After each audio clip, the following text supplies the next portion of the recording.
Assalamualaikum warahmatullahi wabarakatuh. Alhamdulillah rabbil alamin. Wa ashhadu an la ilaha illallah wahdahu la syarika lah. Wa ashhadu anna Muhammadan abduhu wa rasuluh. Sallallahu alaihi wa ala alihi wa sahbihi wa sallam, amma ba'd. Imam Ibn Al-Qayyim rahimahullahu ta'ala, beliau pernah menyampaikan pesan indah. Beliau sebutkan, innama yamna'ul insana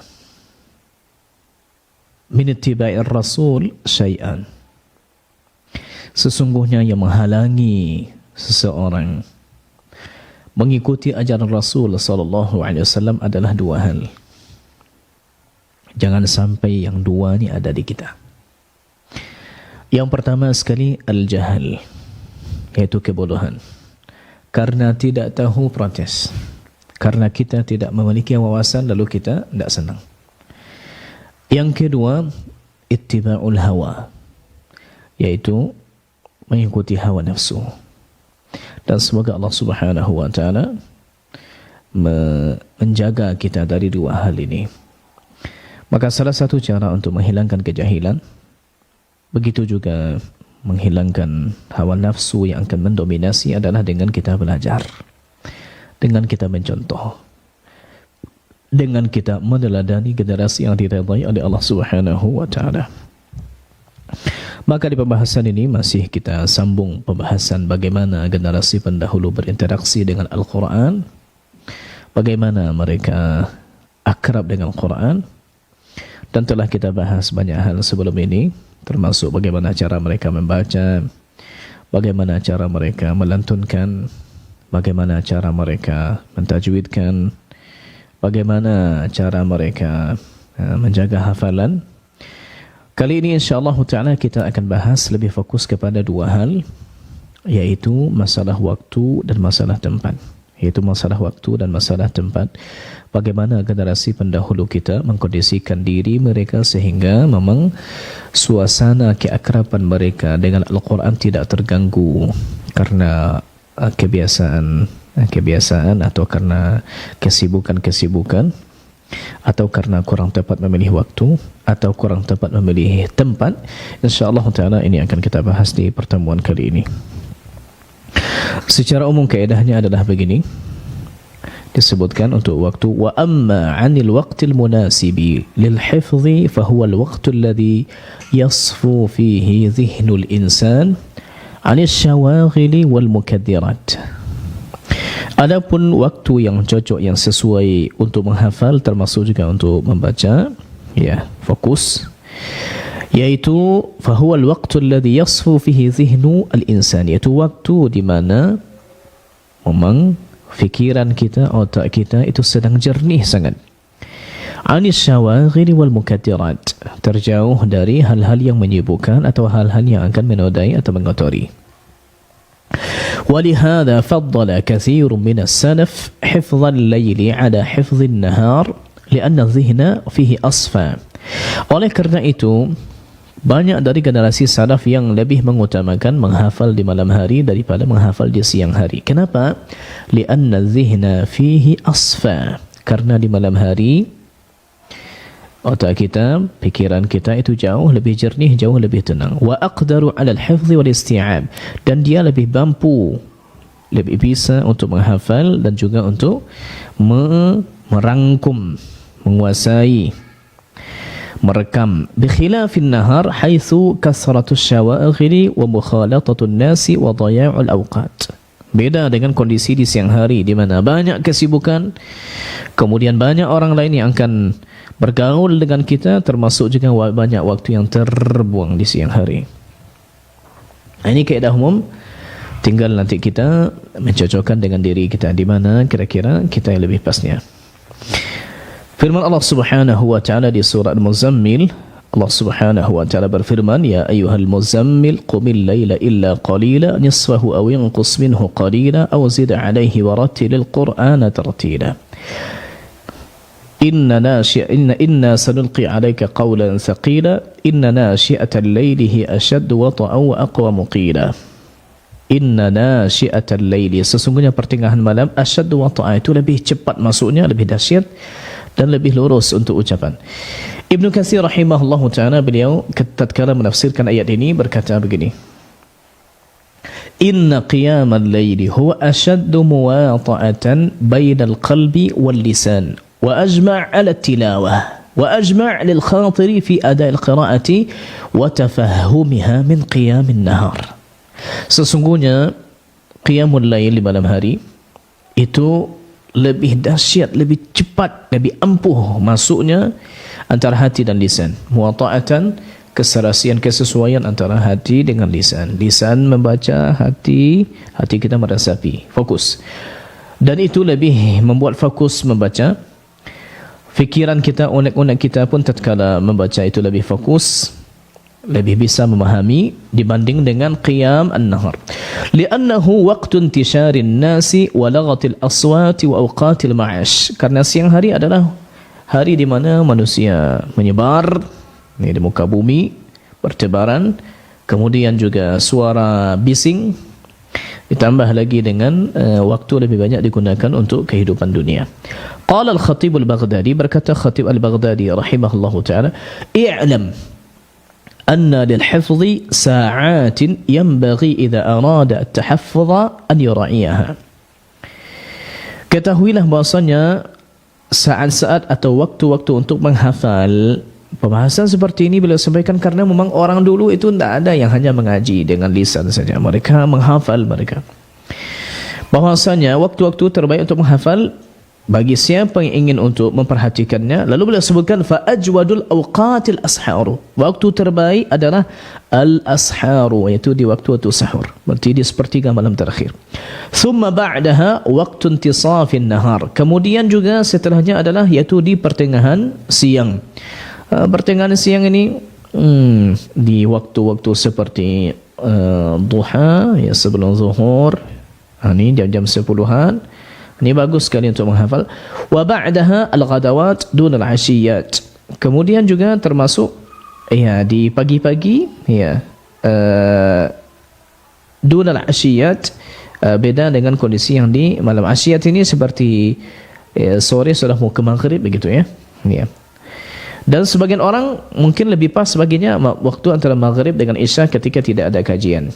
Maka dia fokus bisa menghafal. Lalu sebutkan kaidah umum, wa hifdzul laili, ini kata Imam Ibnu Katsir, wa hifdzul laili aslahu min hifdzin nahar. Menghafal di malam hari itu lebih baik daripada menghafal di siang hari. Kembali tadi kepada hal tadi, siang biasanya kita sibuk bising, suara ya di sana bersuara, di sini bersuara, kita tidak bisa fokus. Ya. Sekarang dalam kondisi tertentu, kondisi lapar dan kondisi kenyang, sebetulnya kedua-duanya tidak dianjurkan. Jangan menghafal di waktu lapar dan juga jangan menghafal di waktu kenyang. Yang kita maksud lapar di sini memang lapar yang sangat terasa, begitu juga kenyang, ya, kenyang berlebihan. Maka disebutkan wa awqatul ju'i ahmadu litahaffuzi min awqati asy-syaba'. Waktu yang lapar itu kalau harus memilih, ya, kalau harus memilih, maka dia lebih baik, dia lebih terpuji, dia lebih baik daripada, lebih ampuh daripada menghafal di waktu-waktu kenyang. Kalau kenyang ni bawaannya malas kita, ya, capek, ngantuk, ya. Wa yanbaghi lil mutahaffizi an yatafaqqada min nafsi hal al-ju' fa inna ba'd an-nas idza asabahu shiddatul ju' wal iltihabuhu lam yahfaz. Ada juga sebagian orang, ya, tatkala dia sangat lapar maka ya kambuh mahnya, wal iltihabuhu, ada semacam apa namanya sensitif yang terjadi di perutnya, ya. Kalau begitu dia tidak bisa menghafal. Okey, kalau yang begitu berarti caranya adalah fal yudfi dzalika an nafsihi bi syai'il khafif al yasir. ka massi ar-rumman wa ma asbaha dzalika. Kalau memang itu harus dilakukan, ya artinya tidak bisa khawatir nanti perutnya kalau tidak diisi lalu mahnya kambuh begitu ya, asam lambung dan segala macam lah apa kata orangnya, maka dia cicipilah sesuatu asy-syai'il khafif, sesuatu yang ringanlah, al-yasir, seperti contohnya kalau dia mau memakan buah delima, buah lah begitu, bukan makan berat, maka ini tidak ada masalah. Wala yukthirul akl, dan jangan dia memperbanyak makan. Ini masih pesan yang disampaikan oleh Imam Al-Baghdadi dalam kitab Al-Faqih wal-Mutafaqih. Kata beliau, wala yukthirul akl, jangan banyak-banyak makan. Faqad qala Rasulullah sallallahu alaihi wasallam, ma mala'a adamiyyun wi'an syarran min batni hasbu ibni adam akalatun aw uklatun yuqimna sulbahu. فإن كان لا محالة فثلثا طعاما وثلثا شرابا وثلثا لنفسه. Seburuk tempat yang diisi bagi anak Adam adalah perutnya. Ya, maksudnya diisi lebih dari kadarnya. Cukuplah bagi anak Adam itu beberapa suap yang bisa untuk menegakkan punggungnya, sulbinya. Kalau memang harus juga dia makan banyak, maka sepertiganya untuk makanan, sepertiga untuk minuman, dan sepertiganya untuk nafasnya. Sepertiga ya. Cuma kan di sini kadang-kadang orang mengatakan ya kullun adra bi thuluthihi. Setiap orang kan lebih paham mana sepertiganya. Ya, kita mana paham dengan isi perut orang ini sudah sepertiga atau tidak Kadang-kadang sudah susah nafas, sudah susah bergerak. Dan penyakit ini sering terjadi ketika kita puasa, ketika Ramadan.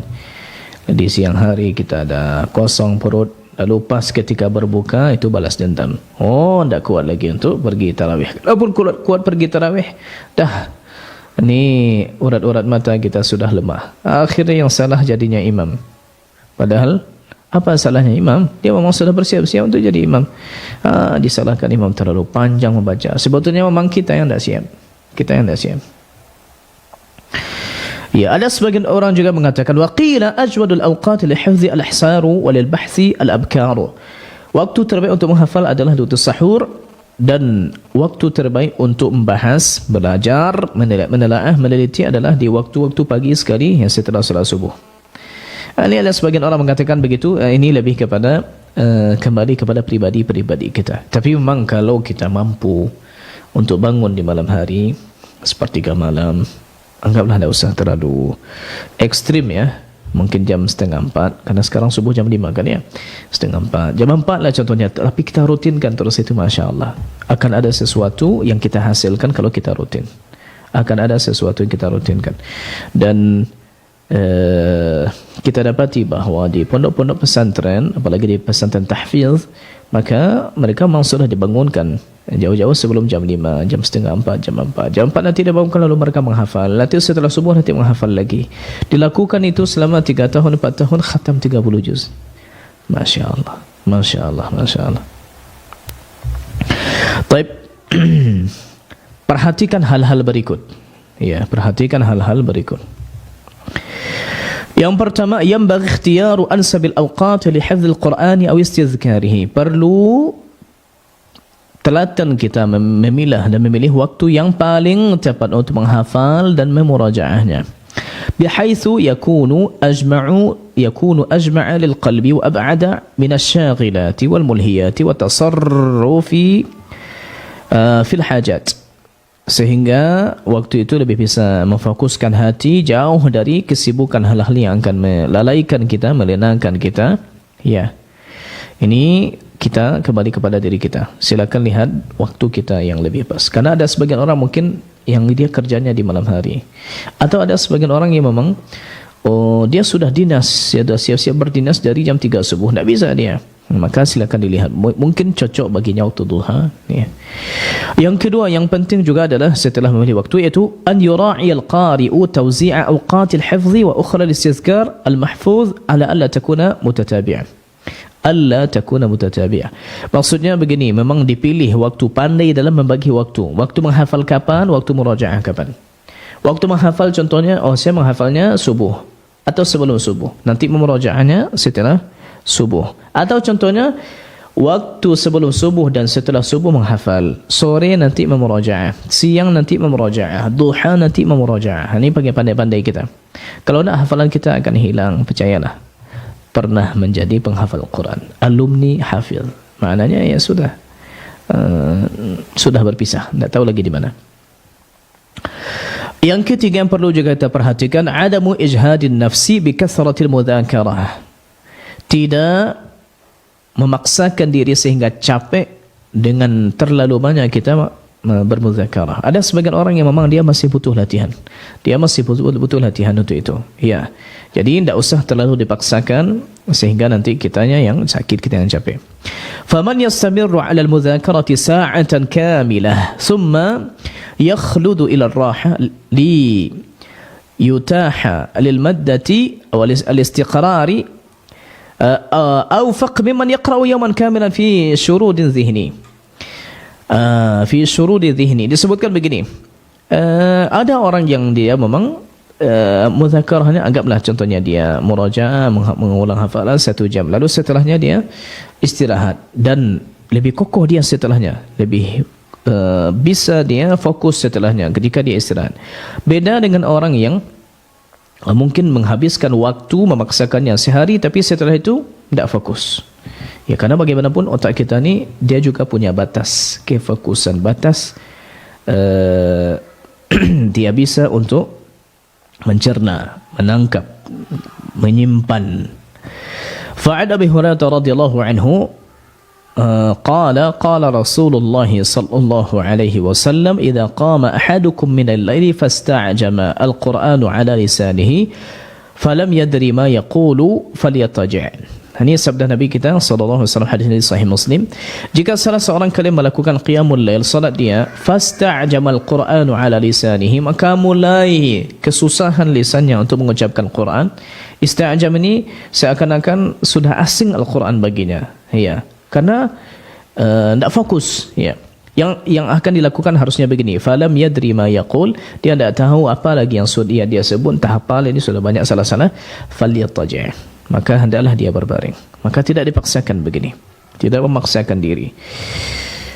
Apa yang dilakukan di sebagian pondok tahfidz, contohnya dia membagi waktu jam sekian sampai jam sekian, jam sekian sampai jam sekian menghafal dia. Sebetulnya itu sudah dilakukan oleh orang-orang yang dipilih. Sudah ada contohnya. Program ini begini, yang mau ikut ahlan wa sahlan silakan. Maka yang seperti ini tidak ada masalah. Pun sebetulnya kita tidak menghafal saja yang baru, tapi juga memurajaah yang lama. Ya, pun ada jeda-jeda istirahat, ada keluar mainnya. Ini tidak ada masalah. Iya. Ini tidak ada masalah. Dan program sebagian orang contoh menghafal Quran dalam sebulan, menghafal Quran dalam 40 hari. Kalau boleh kita bilang ini bukan hafalan yang memang bisa untuk dipertanggungjawabkan. Ini kalau boleh dibilang sekadar terobosan saja. Terobosan memicu semangat bagi orang-orang sibuk yang menghafal, tapi PR setelah itu banyak. Jangan disangka sudah begitu dapat sertifikat, pada hari ke-28, 29, 40 lalu waktu tidak menipu, proses tidak menipu, ya.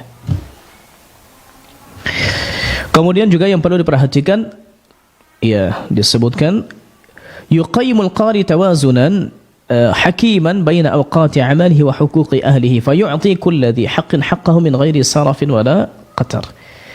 Yaitu orang yang akan menghafal, orang yang akan membaca, berinteraksi dengan Quran itu juga pandai-pandai untuk melihat waktunya. Mana waktu untuk keluarganya, mana waktu dia untuk membaca Quran.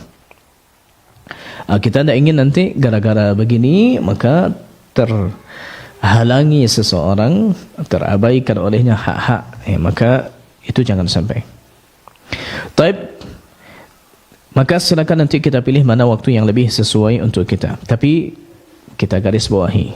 Ini banyak orang terkecoh dalam bab ini. Untuk Quran jangan menunggu waktu luang, tapi luangkan waktu.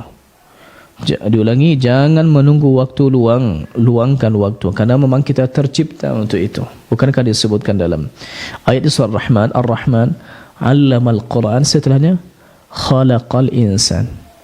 Kata Imam Al-Alusi dan yang lain, Ar-Rahman 'allama al-Quran. Allah mengajarkan Al-Quran kepada siapa? Diajarkan kepada manusia yang diciptakannya. Berarti memang kita tercipta untuk ibadah, salah satunya adalah dengan baca Quran. Maka dalam bab ini kita jangan, nantilah, belum ada waktu lagi, jangan sampai. Itu kita khawatir nanti kita diperlakukan dengan hal yang sama di akhirat. Kamu bukan kawan saya, kamu kan bilang dulu begitu saja, ya. Baik. Ada sebagian dari para sahabat, di antaranya seperti Abu Darda radhiyallahu anhu, beliau itu mengajarkan murid-muridnya, menghafalkan murid-muridnya, menyimakkan bacaan mereka setelah salat subuh. Ada juga Abdullah bin Mas'ud radhiyallahu anhu, kana idza asbaha atahu an-nas. Kalau sudah asbaha, kalau sudah masuk di pagi hari, artinya sudah habis waktu syuruk, begitu baru datang setelahnya orang-orang untuk belajar dengan beliau. Wa kana Abu Musa al-Asy'ari radhiyallahu anhu idza shalla as-subh istaqbala as-sufufa rajulan yuqri'u al-Quran. Dan adalah Abu Musa al-Asy'ari radhiyallahu anhu, beliau setelah salat subuh lalu beliau menghadap ke saf-saf, ya. Rajulan satu-satu masuk, yuqri'uhum al-Quran, dibacakan oleh beliau, disimakkan, diajarkan mereka Al-Quran. Kemudian juga kisah Warsh yang datang dari Mesir, dan ini pernah kita ceritakan ke Madinah. Imam Nafi' mengatakan kepadanya, ayumkinuka an tabita fil masjid, mungkinkah engkau tidur di masjid? Qultu na'am, bisa. Falamma an kana al-fajr jaa Nafi'. Setelah ketika waktu fajar masuk, maka Imam Nafi' datang lalu mengatakan, ma fa'al al-gharib, apa yang dilakukan oleh orang perantau asing datang dari Mesir jauh-jauh? Faqultu ha ana rahimakallah, ini saya wahai imam. Qala anta aula bil qiraati, engkau yang pertama sekali baca, ya. Wasyatibi kana yajlisu ba'da as-subh bi ghalasin thumma yabda al-iqra' fa kana an-nas yatasabaquna bit-tabkir ilayhi laylan. Imam Syatibi rahimahullahu taala, beliau setelah salat subuh, ya, maka beliau ketika hari masih gelap-gelap itu beliau sudah memulai mengajarkan muridnya yabda iqra, sehingga orang-orang itu untuk mengambil nomor antri saja membaca dengan beliau itu sudah dari malam hari orang menunggu. Masya Allah, Masya Allah.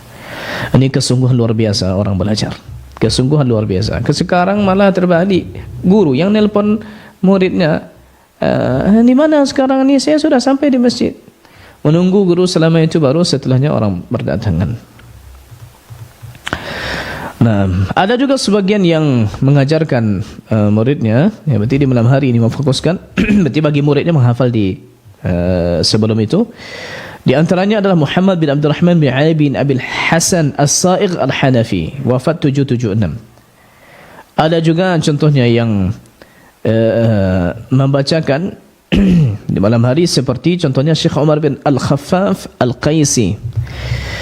Berkata Imam Ibnul Jazari rahimahullahu ta'ala, thumma inni lamma rahaltu ilaihi fi sanati 769 fasa'altuha liqira'ata famtana'a alayya falamma ra'a ahliyati adhina li an atiya ilaihi fil lail.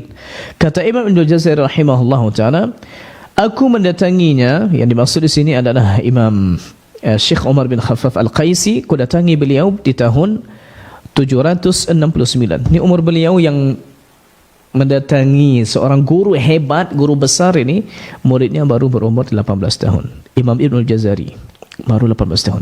Fasa'altuhu al-qira'ata, maka aku memohon kepadanya untuk menyetorkan qiraat kepadanya. Famtana'a alayhi, maka dia enggan, tak mau, ya. Falamma ra'a ahliyati, tapi tatkala dia melihat bahawa aku meskipun 18 tahun itu sudah ahli, adhina li an atiya ilaihi fil lail, maka beliau guruku itu membolehkanku untuk mendatangi rumahnya di malam hari. Fakuntu ati ilaihi nisfal laili wa ba'da, aku datang kepadanya nisfal laili, Allahu akbar, di pertengahan malam, jam 12 baru belajar. Memang itu waktu guru yang ada. Datang kepadanya jam 12, mungkin sudah sibuk guru dari awal, ya. Jadi guru ni kalaupun setelah solat Isya makan, tidurlah jam 9, 3 jam ternyata muridnya sudah datang. Allahu akbar. Bagaimana orang-orang seperti ini tidak akan menjadi imam? Begitu kesungguhannya dalam belajar. Tak kenal kapan akan tidur, yang penting belajar. Allahu Akbar. Sedikit tidur mereka ini, sedikit tidur mereka. Beda dengan kita, sedikit-sedikit tidur. Ada yang tersinggung kayaknya. ولا شك أن من أسباب كثرة القراء على القارئ هو منزلته العلمية أولا ثم اختيار الوقت المناسب. Tidak dikeragui lagi bahawa di antara banyaknya murid dari seorang qari adalah ketika memang dia punya kedudukan luar biasa, memang viral ilmunya diakui, dan juga yang tidak kalah penting adalah ikhtiar al-waqtil munasib, iaitu memilih waktu yang sesuai. Kata Imam Nawawi rahimahullahu ta'ala, beliau sampaikan, wala syakka, kata Imam Nawawi, al-awqatul mukhtaratu lil qira'ati afdaluha ma kana fi salah. Waktu terbaik untuk membaca adalah di dalam salat. Kalau kita bisa baca dalam salat, masya-Allah. Summa al-lail, summa nisfuhu al-akhir. Kemudian di malam hari, kemudian pertengahan terakhir.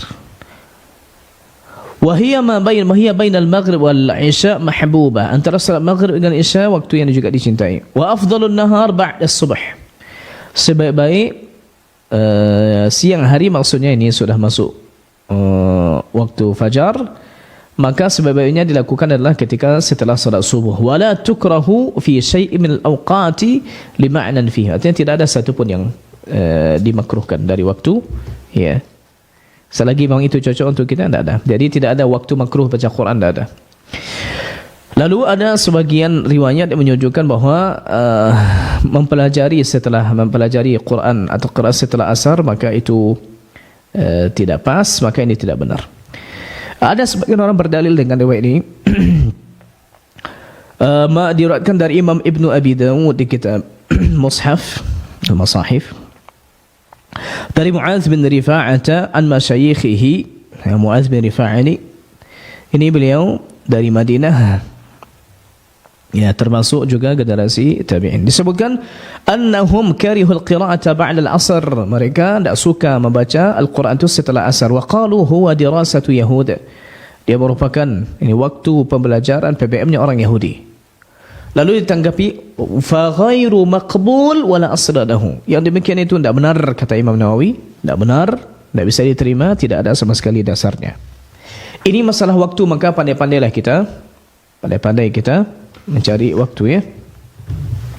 Dalam bab ini pandai-pandai kita mencari waktu mana yang rasanya lebih pas untuk kita. Tapi sekarang kita hubungkan waktu juga dengan masalah tempat.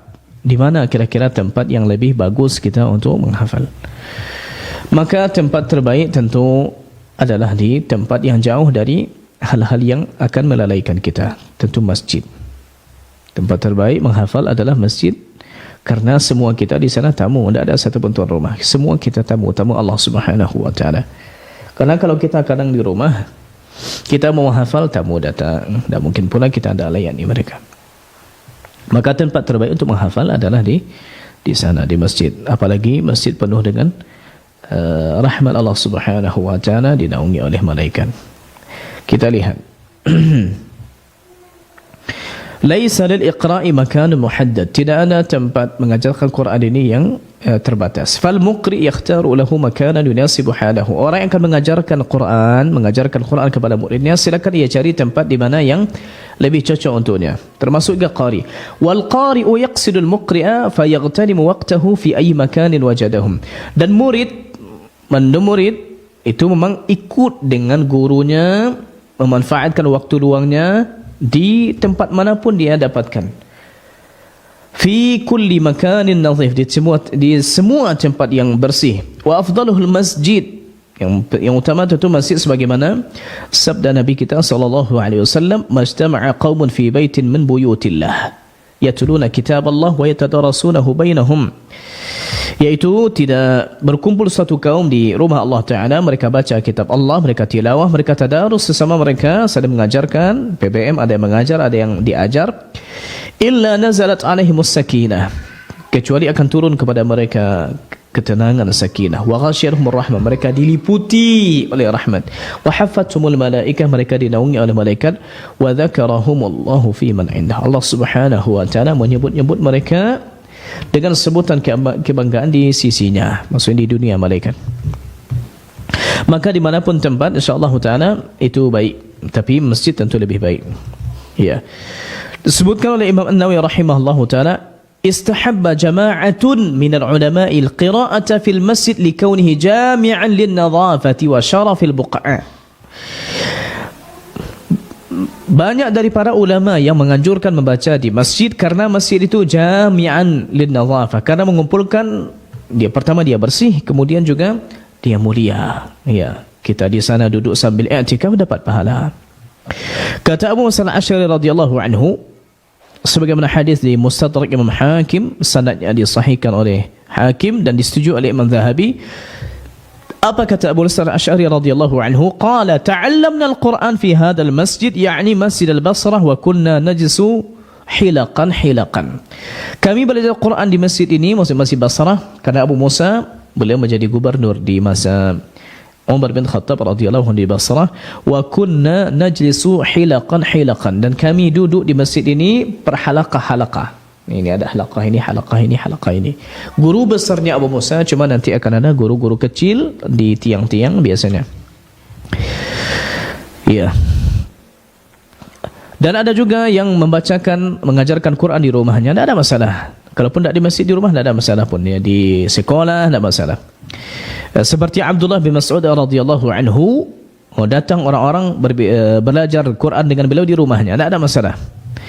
Fayaqulu ala makanikum thumma yamurru billadhina yuqri'uhul Quran al-Karim fayaqulu ayya fulan bi ayyi suratin ataita.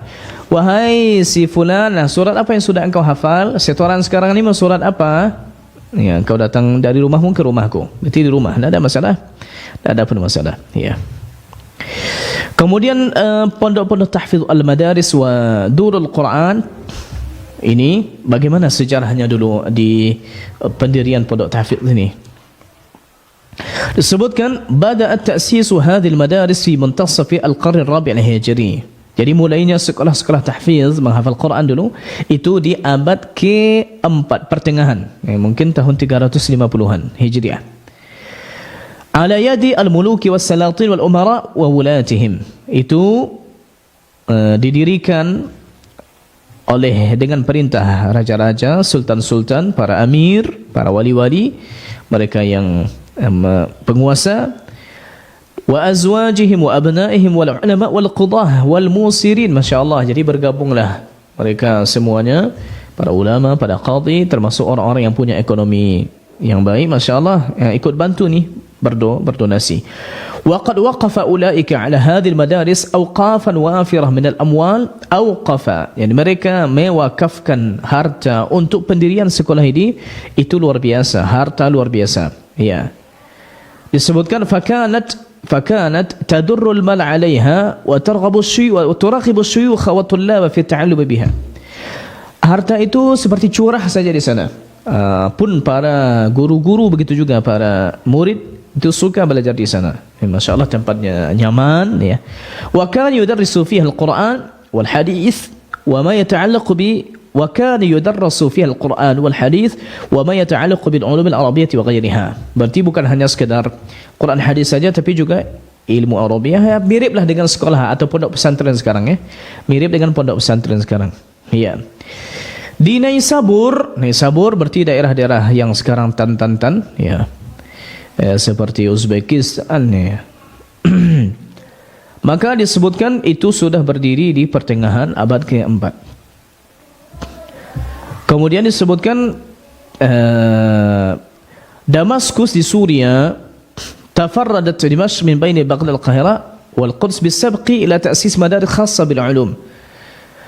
Kalau untuk ilmu-ilmu bahasa Arab dan yang lain, maka Damaskus atau Suria itu ternyata lebih duluan di pertengahan abad ke-4 juga. فأسس الأمير شجاع الدولة صادر بن عبد الله في سنة 391 Al-Madrasah Sadiriyah dan Hanafiyah. Maka di tahun 391 ada seorang amir, ya, seorang raja ketika itu yang mendirikan sekolah tahfiz untuk ulum-ulum syar'i juga, ya, mempelajari agama, yaitu namanya Sadir bin Abdullah. Didirikannya sebuah sekolah untuk mazhab Hanafi. Itu masalah fiqih juga. Wa tabi'ahu muqri' Rasha' bin Nadhif. Ternyata di sana juga diajarkan Al-Quran oleh seorang guru Quran bernama Rasha' bin Nadhif, fa'assasa Darul Quran Ar-Rasyaiyah, lalu dia dirikan Darul Quran, berarti namanya dulu sekolah tahfiz Darul Quran, ya, ini tahun-tahun 400-an.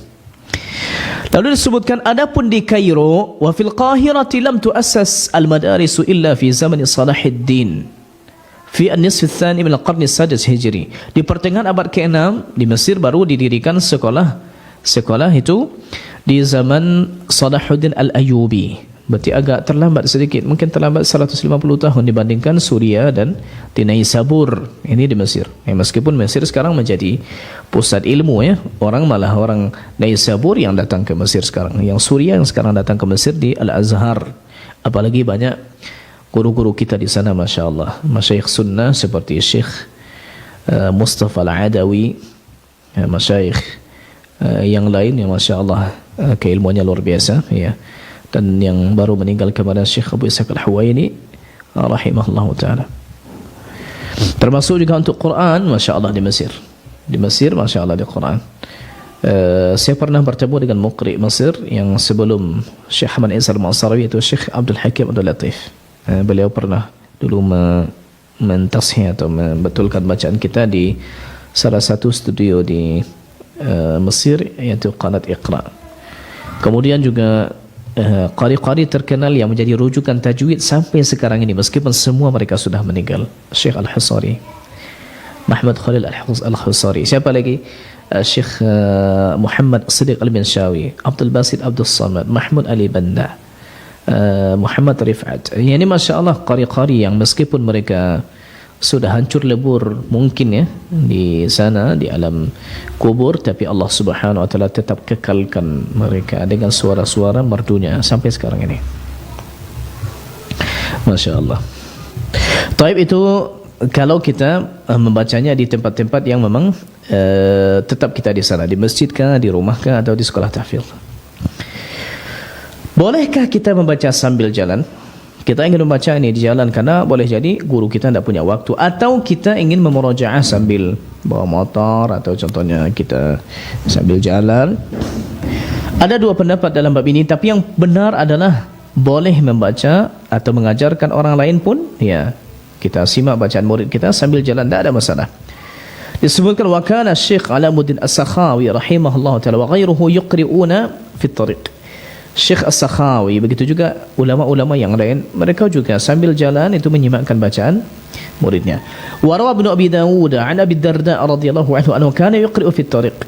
Diriwayatkan oleh Imam Ibnu Abi Dawud, anak kandung dari Abu Dawud Sijistani, penyusun kitab Sunan Abi Dawud, bahwasanya Abu Darda, sahabat Nabi yang mulia, beliau menyimakkan bacaan Quran muridnya, mengajarkan Quran sambil jalan. Umar bin Abdul Aziz juga mengizinkan hal itu. Imam Nawawi mengatakan, wa ammal qira'atu fit tariqi fal mukhtaru annaha jaizatun ghairu makruha idza lam yaltahi sahibuha. Adapun membaca Al-Quran di jalan, sambil jalan, ya, maka pendapat yang dipilih adalah boleh, ghairu makruha, tidak ada makruhnya pun, selagi tidak melalaikan orang yang membacanya. Fa inil taha anha kurihat. Tapi kalau ternyata contohnya akan lalai dia karena jalan sibuk melihat mobil orang baru, Pajero apa, Alphard, kacau ni, ini kurihat. Kama kariha an-nabi sallallahu alaihi wasallam al-qira'ata lin-na'isi makhafata min al-ghalat. Sebagaimana Nabi itu tidak sebagaimana Nabi kita sallallahu alaihi wasallam itu tidak menyukai membaca Al-Quran bagi orang yang na'is, orang yang sedang ngantuk yang tadi kita sebut. Fasta'jab Al-Quran alaihi, maksudnya dah jelas lagi apa yang dia baca. Makhafata min al-ghalat, khawatir nanti dia salah dalam bab ini, khawatir nanti dia salah dalam bab ini. Kita lihat beberapa contoh lainnya tentang mereka yang membaca Al-Quran sambil jalan. Kata Atha bin Sa'ib, kunna naqra'u ala Abi Abdurrahman As-Sulami huwa yamshi. Atha bin Sa'ib, murid dari Abi Abdurrahman As-Sulami, beliau membaca Al-Quran ke gurunya Abi Abdurrahman As-Sulami dalam keadaan gurunya berjalan. Ini juga tidak ada masalah. Ini juga tidak ada masalah. Yang tidak boleh Yaitu kita membaca sambil bermain-main. Bermain-main, maka ini yang tidak boleh. Tidak ada kefokusan sama sekali. Sibuk dengan apa yang kita lihat, sibuk dengan apa yang kita lewati, maka ini tidak masuk dia dalam kaedah ini. Ya. Disebutkan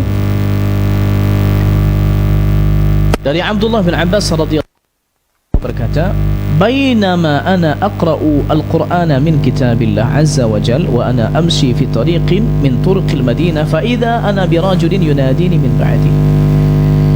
Ketika aku membaca satu ayat dari kalam Allah Subhanahu wa taala, ketika aku membaca satu ayat dari kalam Allah Subhanahu wa taala dan aku sedang berjalan di salah satu jalan di Madinah, ya, maka tiba-tiba ada orang yang memanggilku. Ini hadis ini ada di Mustadrak Imam Hakim dengan sanad yang sahih. Imam Zahabi pun mengatakan sahih. Okey, berarti dengan begitu tidak ada masalah, kerana perbuatan membaca Al-Quran di jalan ini pernah dilakukan oleh Abdullah bin Abbas, dilakukan oleh generasi tabi'in, ya.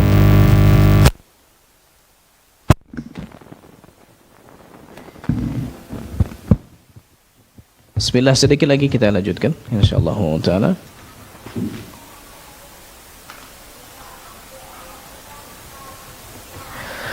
Ar-ra'yul mukhtar, pendapat yang dipilih, innal qira'ata fi at-tariqi jaizatun ghairu makruha. Membaca di jalan maka dia boleh, tidak ada masalah. Ya, kalau tadi suara agak kurang jelas, kita jelaskan lagi.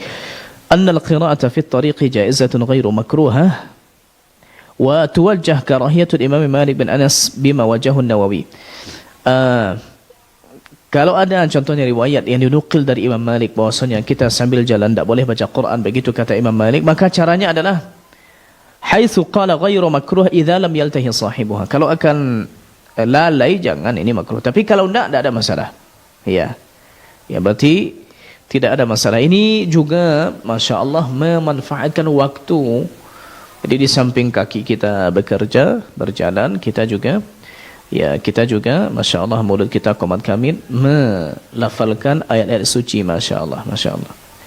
Maka kita sedang duduk, kita sedang ini, maka tidak ada masalah kita membaca Quran. Hanya saja jangan membaca Quran di tempat-tempat yang kotor, seperti di tempat sampah, di tempat yang bernajis, di hammam.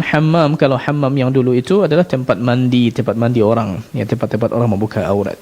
Ya, miriplah mungkin dengan tempat pemandian umum sekarang, meskipun dulu mereka ada kamar-kamar, ya, mereka ada kamar-kamar.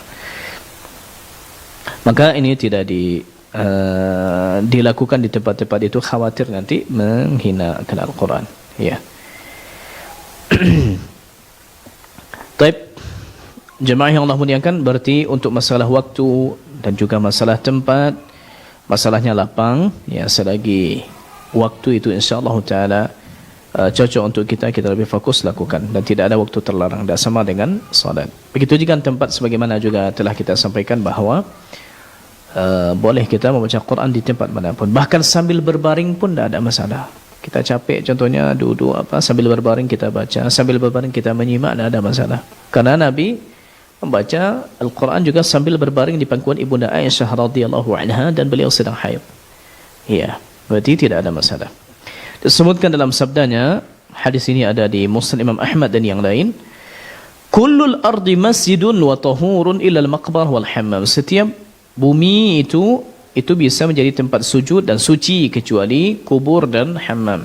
Hammam yang dimaksud ini tempat mereka bermandi umum dulu, ya, apalagi WC sudah jelas, ya. Meskipun hammam untuk sekarang ini toilet atau WC maknanya, ya, itu jelas, ya.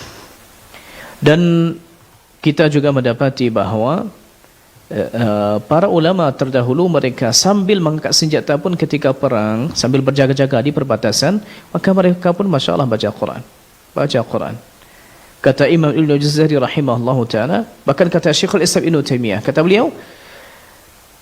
beliau, aku pernah membacanya ketika aku sedang ribat, ketika aku sedang berjaga-jaga, ketika aku sedang berjaga-jaga di perbatasan, menjaga supaya musuh tidak masuk.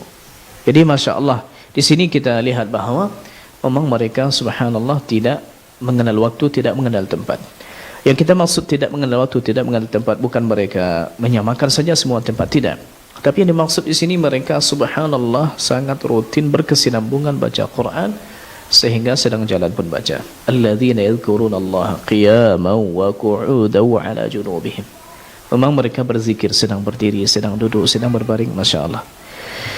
Jemaah, ini yang mungkin bisa kita sampaikan berkenaan dengan tempat dan waktu, ya. Dan insyaallah ta'ala pembahasan selanjutnya mungkin akan kita singgung juga sedikit bagaimana dulu cara para ulama memberikan sanad atau ijazah. Karena sekarang ni banyak yang pacu-pacu, katanya sanad ini segala macam. Apa itu sanad Quran, apa ini banyak yang tak jelas. Bahkan wal-iyazubillah summa iyazubillah, menjadikan nama sanad dan ijazah ini untuk mencari kebutuhan dunia. Lebih didominasi hatinya untuk mencari kekayaan, waliyadzubillah. Maka perlu kita jelaskan di pertemuan insyaallah taala selanjutnya. Kita jelaskan apa itu sanad, apa itu ijazah, kemudian siapa yang layak memberikan sanad, apa pula kategori sanad, qiraat Hafs dari Asim, kemudian qiraat sanad qiraat Asyarah Kubra dan segala macam. Insyaallah taala akan kita bahas sehingga nanti tidak ada kaum muslimin yang masih bingung mendengar kalimat-kalimat ini. Wallahu taala alam. Kita cukupkan. Subhanakallahumma bihamdika asyhadu an la ilaha illa ant astaghfiruka wa atubu ilaik. Wassalamualaikum warahmatullahi wabarakatuh.